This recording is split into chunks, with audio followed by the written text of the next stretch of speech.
గౌరవ మాజీ ముఖ్యమంత్రి వర్యులు వైఎస్ఆర్ కాంగ్రెస్ పార్టీ జాతీయ అధ్యక్షులు గౌరవనీయ శ్రీ వైఎస్ జగన్మోహన్ రెడ్డి గారు మొన్న 24వ తారీఖు బుధవారం నాడు వైఎస్ఆర్ కాంగ్రెస్ పార్టీ సెంట్రల్ ఆఫీసులో ఆంధ్రప్రదేశ్ రాష్ట్రంలో ఉన్న సమన్వయకర్తలు, పార్లమెంట్ సమన్వయకర్తలు, ఎమ్మెల్యేలు, ఎమ్మెల్సీలు, regional coordinators, PAC members, senior నాయకులందరితోని కూడా ఒక సమావేశం ఏర్పాటు చేసి అందులో ప్రధానంగా ఒక 3 అంశాల గురించి చర్చించడం జరిగింది. ఆ విషయాలన్నీ కూడా మీ అందరికీ కూడా తెలియజేసి ఈరోజు జిల్లా స్థాయిలో, రేపు నియోజకవర్గ స్థాయిలో, అదేవిధంగా వార్డు స్థాయిలో కూడా జగన్మోహన్ రెడ్డి గారు చెప్పిన విషయాలన్నీ కూడా కింద స్థాయి వరకు తీసుకెళ్లడం కోసం ఈరోజు ఈ కార్యక్రమాన్ని ఏర్పాటు చేయడం జరిగింది. ఈ కార్యక్రమంలో ప్రధానంగా జగన్మోహన్ రెడ్డి గారు ఒక డిజిటల్ యాప్ని విడుదల చేయడం జరిగింది. దాని యొక్క ముఖ్య ఉద్దేశం ఈ కూటమి ప్రభుత్వం అధికారంలోకి వచ్చిన తర్వాత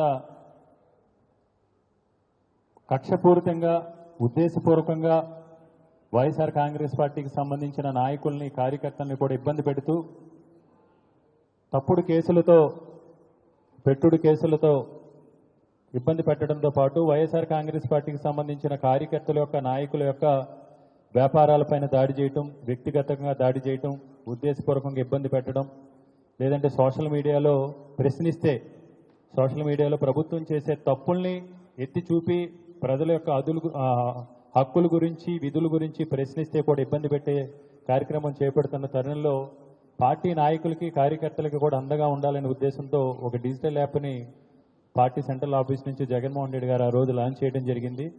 ఆ యాప్లో ఎవరికైనా సరే వైఎస్ఆర్ కాంగ్రెస్ పార్టీకి సంబంధించి ఈ కూటమి కార్యకర్తల, నాయకుల మీద, ఈ కూటమిలో ఉన్న నాయకులు కానీ, లేకపోతే అధికారులు కూడా కొంతమంది అత్యుత్సాహం చూపిస్తున్నారు.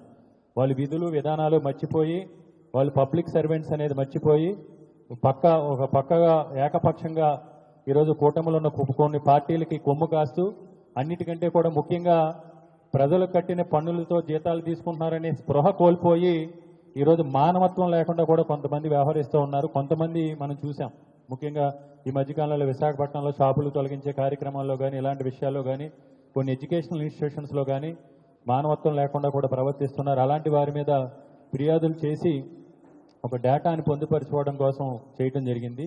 అంతేకాకుండా రెండోది, పార్టీకి సంబంధించి కమిటీల నిర్మాణం గురించి గతంలో కూడా మనం అందరం కూడా చర్చించుకున్నాం. గ్రామ స్థాయి నుంచి రాష్ట్ర స్థాయి వరకు, రాష్ట్ర స్థాయిలో, జిల్లా స్థాయిలో, నియోజకవర్గ స్థాయిలో చాలా వరకు కూడా కమిటీలు, పార్టీ పునర్నిర్మాణం జరిగింది. గ్రామ స్థాయిలో కూడా అంతే పటిష్టంగా కమిటీలు వేసుకోవాలనేది జగన్మోహన్ రెడ్డి గారి యొక్క ఆలోచన. ఆ కమిటీలు వేసుకున్న తర్వాత డిసెంబర్ 15వ తారీఖు నుంచి గ్రామ స్థాయిలో, అంటే గ్రామ స్థాయిలో ఇప్పుడు మనం ఇక్కడైతే వార్డు, సచివాలయ స్థాయిలో కూడా అని అనుకుంటున్నాం. గ్రామ స్థాయిలో గ్రామ మహిళా ప్రెసిడెంట్, యూత్ ప్రెసిడెంట్, వాలంటీర్ విభాగం president, SC cell president, BC cell president, ఇలా అన్ని విభాగాలకు సంబంధించి ప్రెసిడెంట్ల దగ్గర నుంచి, కార్యవర్గం దగ్గర నుంచి అందరికీ కూడా ఒక ఐడి క్రియేట్ చేసి, ఒక యూనిక్ నెంబర్, అందరూ కూడా ఒక నెంబర్ ఇచ్చి డిసెంబర్ 15వ తారీఖు నుంచి ఎవరైతే YSR Congress party family members ఉన్నారో, కింద స్థాయి నుంచి రాష్ట్ర స్థాయి వరకు ఉన్న కార్యవర్గం, కుటుంబ సభ్యులు ఉన్నారో వాళ్ళందరికీ కూడా ఐడి కార్డ్స్ ఇష్యూ చేయటం జరుగుతుందని ముఖ్యమంత్రి స్వయంగా జగన్మోహన్ రెడ్డి గారే కూడా చెప్పడం జరిగింది. మూడో అంశం, ఎప్పటికప్పుడు ప్రజా సమస్యల మీద ఎప్పటికప్పుడు కార్యకర్తలకి సమాచారాన్ని అందజేసి, కార్యకర్తలకు ఎప్పుడు కింద స్థాయిలో ఉన్న నాయకులకి, కార్యకర్తలకు కూడా కోఆర్డినేటర్స్ అయితే కానీ, ఎమ్మెల్యేలు కావచ్చు, పార్లమెంటు అబ్జర్వర్స్ కావచ్చు, జిల్లా అధ్యక్షులు కావచ్చు, ఏదైతే కార్యక్రమాలు ఉన్నాయో, ప్రభుత్వం చేపడుతున్న ప్రజా వ్యతిరేక కార్యక్రమాలపైన, ప్రభుత్వం ఇచ్చిన హామీలు విస్మరించిన విధానం పైన, ప్రజా సమస్యలపైన కార్యకర్తల్ని సమయత్తం చేసి ఎప్పటికప్పుడు ప్రజాక్షేత్రంలో వాళ్ళు ఉండే విధంగా కూడా కార్యాచరణ రూపొందించమని జగన్మోహన్ రెడ్డి గారు కూడా దిశానిర్దేశం చేయడం జరిగింది. కాబట్టి ఆ ఉద్దేశంతో ఈరోజు కార్యక్రమాన్ని ఏర్పాటు చేశాం. జనసేన కార్యకర్త కానీ, ఒక టీడీపీ కార్యకర్త కానీ, ఒక బీజేపీ కార్యకర్త కానీ మనకు ఎదురు పడితే మనం కాలర్ ఎగరేసుకుని, తలెత్తుకుని 2019 నుంచి 2024 వరకు కూడా మేము ఈ సంక్షేమం చేశాం, నవరత్నాలు అమలు చేశాం, మెడికల్ కాలేజీ నిర్మాణం చేశాం, నాడు నేడు ద్వారా స్కూల్స్ అన్ని కూడా అభివృద్ధి చేశాం, ఉచిత విద్యను అందించాం, ఉచిత వైద్యాన్ని అందించాం, ఆరోగ్యశ్రీని బలోపేతం చేశాం, మహిళా సాధికారత సాధించాం, మహిళల ఆర్థిక స్వావలంబన తీసుకొచ్చాం, రాష్ట్రంలో ఫిషింగ్ హార్బర్ల నిర్మాణానికి పూనుకున్నాం, కొత్తగా పోర్టులు తీసుకొచ్చాం, గ్లోబల్ ఇన్వెస్ట్మెంట్ సమ్మిట్ ద్వారా 13,50,000 కోట్ల రూపాయలు పెట్టుబడులు తీసుకొచ్చాం.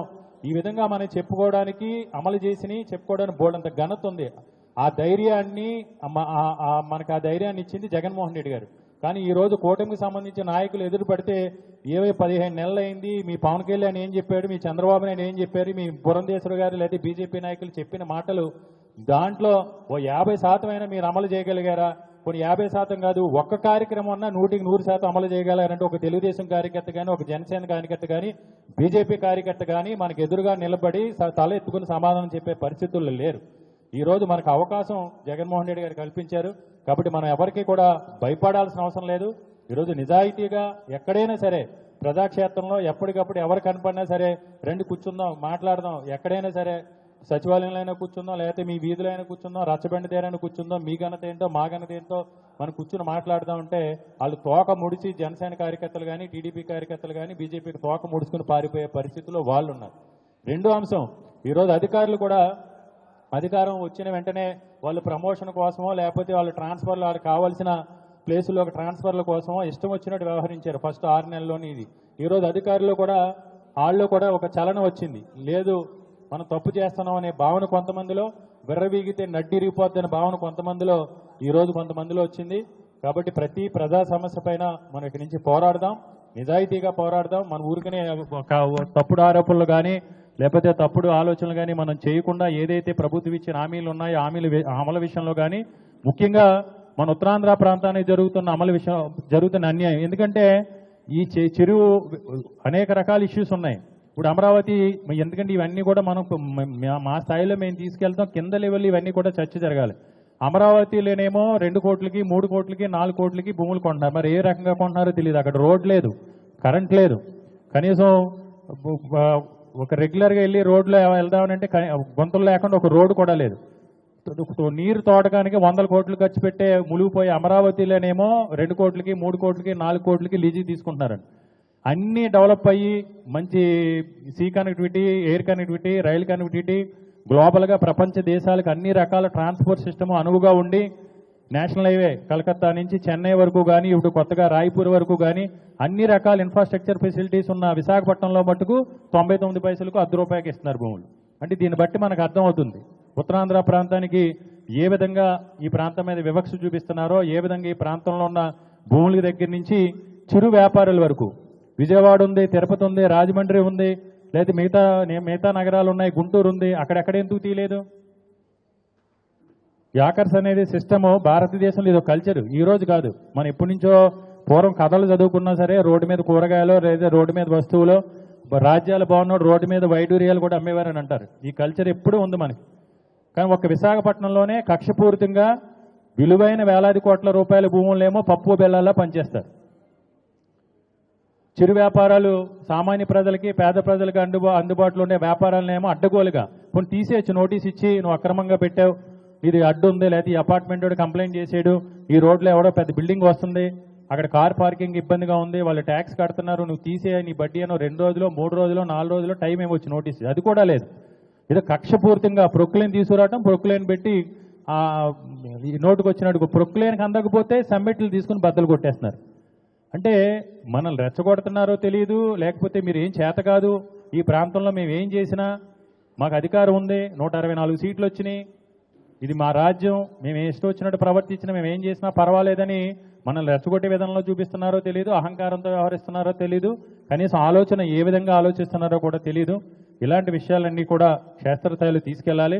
ప్రతి సమస్యని కూడా, అంటే ఇందులో ఏదో వ్యక్తిగత విషయాలంటే మన పార్టీకి సంబంధించి అంతర్గత కలహాలు కాకుండా ఏదైతే అధికారులు కానీ కూటమి నాయకులు కానీ అడ్డగోలుగా ఎవరైతే పెడుతున్నారో అవన్నీ కూడా ఈ డిజిటల్ యాప్లో రూపొందించాలి.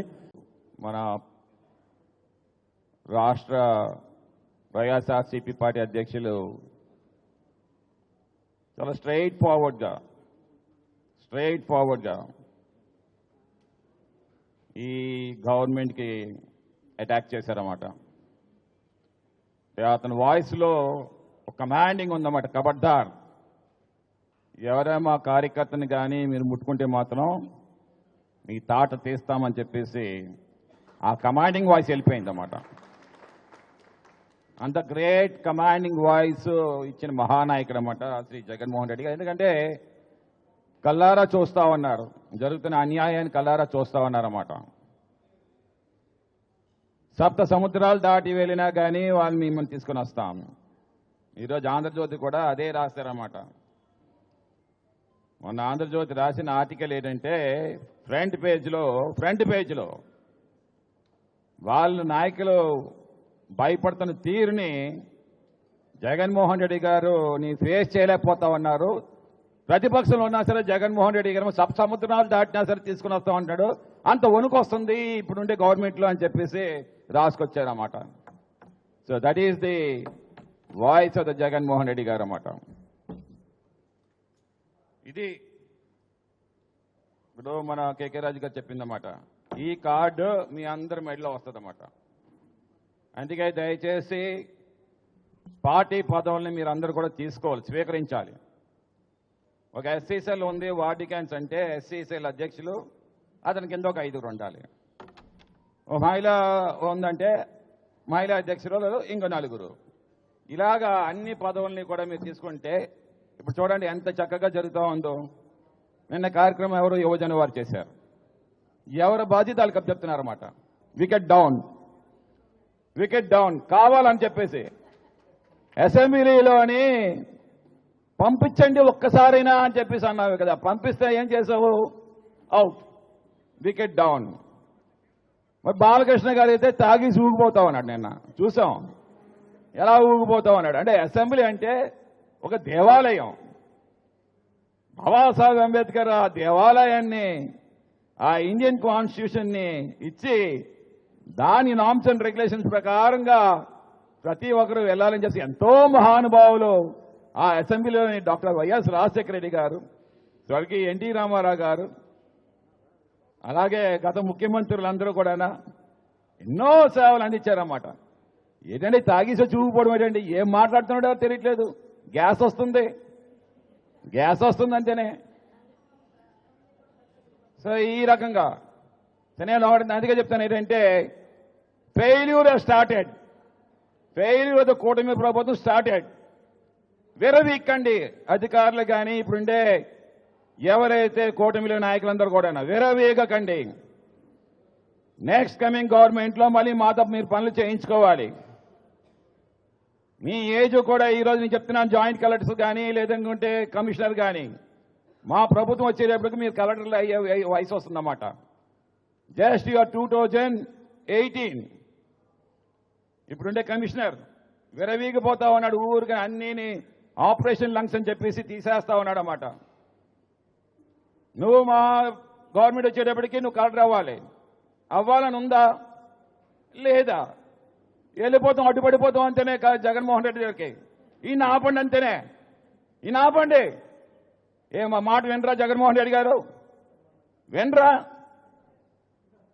అందుకే ఇది మీరందరూ కూడా ఎక్కడికి వెళ్ళినా సరే తీసుకోండి. సార్ నేను పలానా ఇది మీకు భయం అనిపోయింది, ఒక ఫోన్ కొట్టండి, మేము వస్తాం, మీ వెనకాతల వస్తాం, దానికేముంది. మీరు చిన్న వాళ్ళ దగ్గరికి వెళ్ళిపోయి మీరేమో తలదించుకోవద్దండి. చిన్న వాళ్ళ దగ్గరికి వెళ్ళిపోయి తలదించుకోకండి. ఎస్ఐలు ఆ కానిస్టేబుల్ దగ్గరికి వెళ్ళిపోకండి. మీకు ఏదైనా కష్టం వస్తే సార్ అని ఫోన్ కొట్టండి, మేము వస్తాం. లేదు మేము ఫోన్ కొడతాం.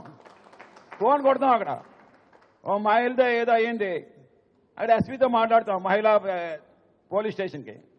మా వాళ్ళు వస్తున్నారు, పైన ఉన్నారు, మీకు ఫోన్ పిలవండి, వెళ్ళి వాళ్ళ ముందు కూర్చోండి, మాట్లాడండి అంతేనే.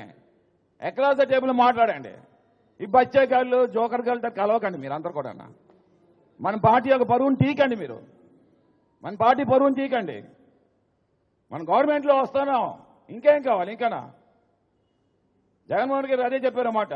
15 ఏళ్ళు అయిపోయింది, ఇంకో 2 సంవత్సరాలు ఉంటుంది. లాస్ట్ 5వ సంవత్సరం ఏమో ఇంకేం ఉండదు కదా. ఏదో గవర్నమెంట్ ఏమో ఉన్నా లేనట్లకే. కార్పొరేటర్స్ కి, మహిళలకి, వైఎస్ఆర్ కుటుంబ సభ్యులందరికీ కూడా పేరు పేరున నమస్కారం తెలియజేసుకుంటూ, ఈరోజు మా వైఎస్ఆర్సీపీ పార్టీ ఇంత బలంగా పటిష్టంగా ఉందంటే కారణం ఒకే ఒక్కటి, అది కార్యకర్తలే. ఆ కార్యకర్తలు మరింత ముందుకి వెళ్ళాలి, కార్యకర్తలకు అండగా ఉండాలని మన మాజీ ముఖ్యమంత్రి వర్యులు శ్రీ వైఎస్ జగన్మోహన్ రెడ్డి గారు మొన్న జరిగిన మీటింగ్లో చెప్పడం జరిగింది.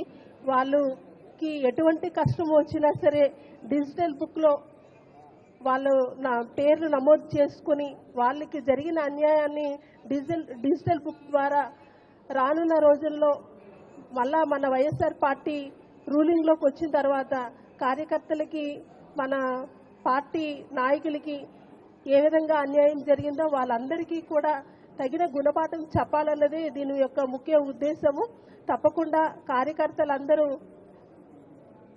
బలంగా ఉండి పార్టీని మరింత ముందుకు నడిపిస్తారని మనస్ఫూర్తిగా తెలుగులో న్యూస్ కి ఫాస్టెస్ట్ యాప్ ఇప్పుడు టోటలీ న్యూ అవతార్లో జస్ట్ 5 సెకండ్స్ లో కంప్లీట్ న్యూస్. సోషల్ మీడియాలో ట్రెండ్స్ కి one stop solution. Live TV app voice search option తో ఇప్పుడే డౌన్లోడ్ చేయండి లేదా అప్డేట్ అయిపోండి. యాప్ లింక్ డిస్క్రిప్షన్ లో ఉంది.